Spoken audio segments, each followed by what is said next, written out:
Jack Fitt sat happily with his young family and friends at the Community Arts Festival, the children playing, the music playing, and friends dancing their lives all around him. But it wasn't always that way. See, Jack was the grandchild of immigrants who faced cruel persecution in the old country, persecution for being different. When Jack's grandparents' family arrived in this country, nothing was more important in their eyes than fitting in to whatever they perceived as the mainstream.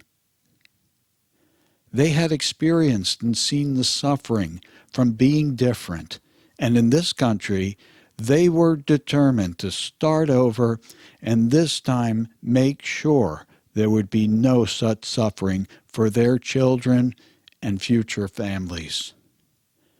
They were around other immigrants who were doing the same. Jack's father spoke only English, and he learned the ways of the new country through school, radio, and movies.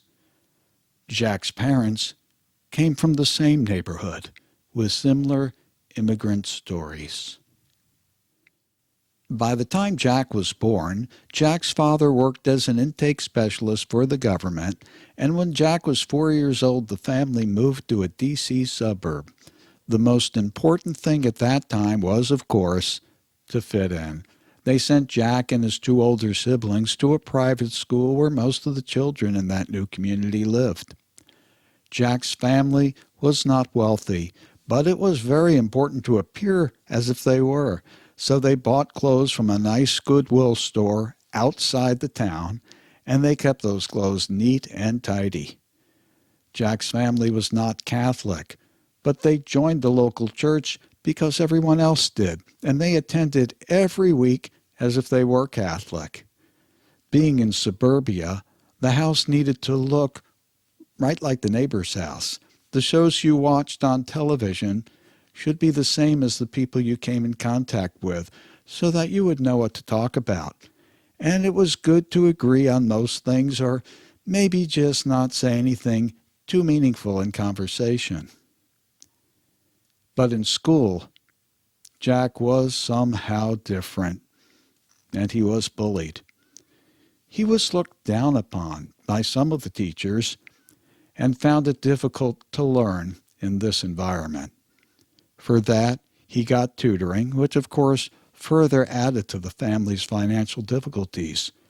He had stomach problems, so they took him to a doctor who looked for the usual things and declared the problem must all be in Jack's head. Somehow, he and his siblings dragged through their school years. Jack could always read and write creatively, though, and that kept him in good enough grades to get passed to the next class.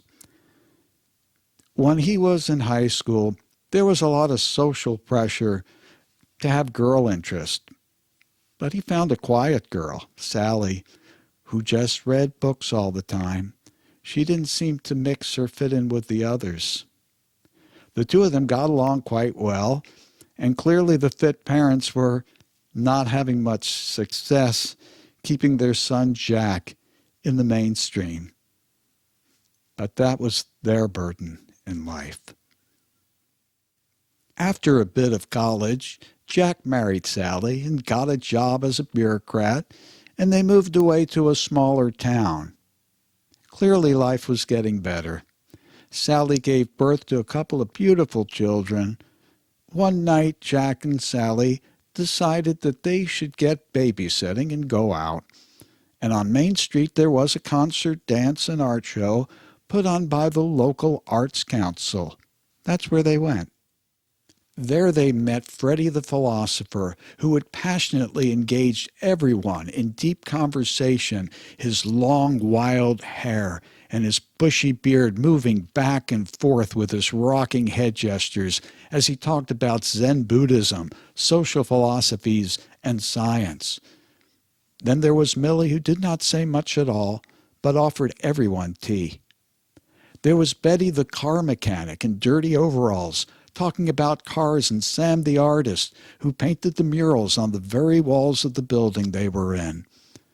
Greg, the Vietnam veteran, stuttered badly, but always had a group of people around, patiently listening to his stories. It seemed that there was nothing here to fit in with. There were no requirements at all. For the first time, they felt that they were loved as just themselves, and they started to go to these events with their children every week. Jack changed jobs to one that paid less. He worked as a columnist in the local newspaper, a job that he was really well suited for.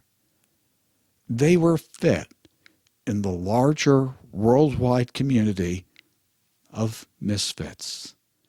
The moral of this story: be fearless, be yourself, be happy in the moment. Until next time, see ya.